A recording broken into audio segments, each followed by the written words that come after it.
अपनी माटी अपनी थाती। मेरे इस YouTube चैनल में आपका स्वागत है। मैं अंजनी निगम आपको बताऊंगा अपने देश के महापुरुषों, देश की परंपराओं और वैभव की वह कहानियां जिन्हें सुनकर आप गर्व का अनुभव करेंगे। 5 जनवरी 1665 को सूर्य ग्रहण था। युग प्रवर्तक, हिंदवी साम्राज्य निर्माता शिवाजी महाराज माता जीजाबाई के साथ महाबलेश्वर मंदिर में पूजन कर रहे थे। इस पूजन के बाद ही वे दक्षिण के विजय अभियान पर निकल पड़े। तभी उन्हें सूचना मिली कि मिर्जा राजा जयसिंह और दिलेर खान पूना में पुरंदर किले की ओर बढ़ रहे हैं।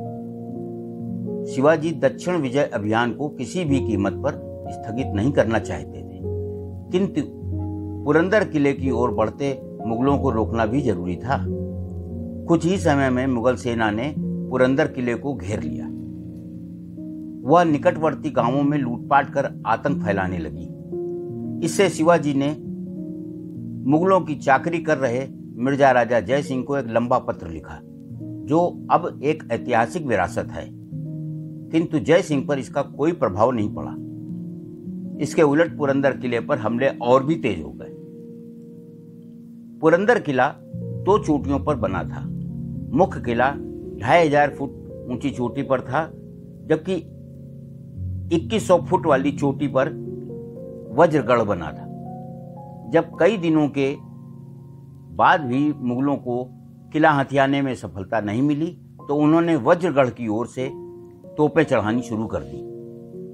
मराठा वीरों ने युद्ध करते हुए कई बार उन्हें पीछे धकेला, पर अंततः मुगल सेना वहां तोप चढ़ाने में सफल हो गई। इस युद्ध में हजारों मराठा सैनिक मारे गए। पुरंदर किले में मराठा सेना का नेतृत्व मुरारबाजी देशपांडे कर रहे थे। उनके पास 6000 सैनिक थे, जबकि मुगल सेना 10,000 की संख्या में थी और फिर उनके पास तोपें भी थी। किले पर सामने से दिलेर खान ने तो पीछे से राजा जयसिंह के बेटे कीरत सिंह ने हमला बोल दिया। इससे मुरारबाजी 2 पाटों के बीच संकट में फंस गए। उनके अधिकांश सैनिक मारे जा चुके थे।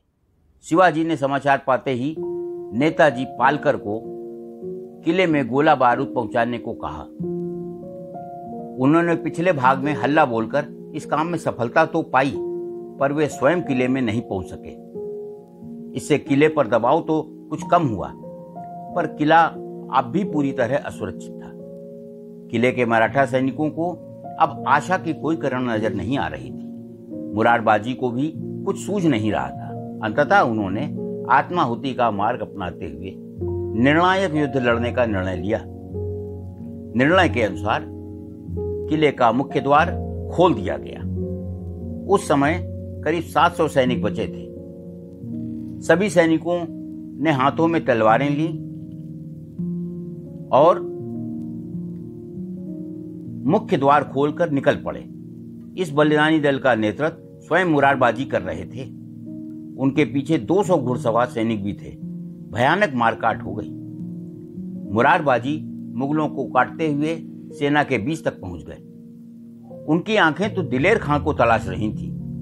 वे उसे जहन्नुम में पहुंचाना चाहते थे, पर वह सेना के पिछले भाग में एक हाथी पर बैठा था। मुरारबाजी ने एक मुगल घुड़सवार को काटकर उसका घोड़ा छीना और उस पर सवार होकर दिलेर खान की ओर बढ़ चले। दिलेर खान ने यह देखकर एक तीर चलाया, जो मुरारबाजी के सीने में लगा।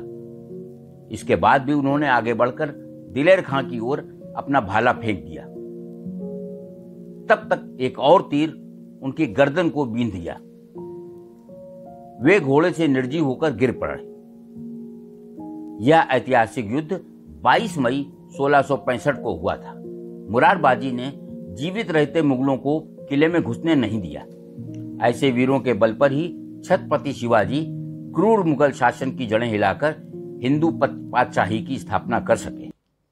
आज की कहानी में बस इतना ही।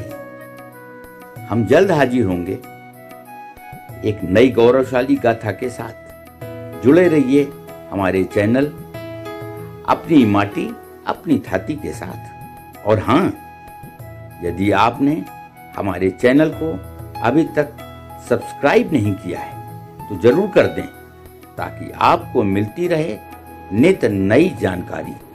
नमस्कार।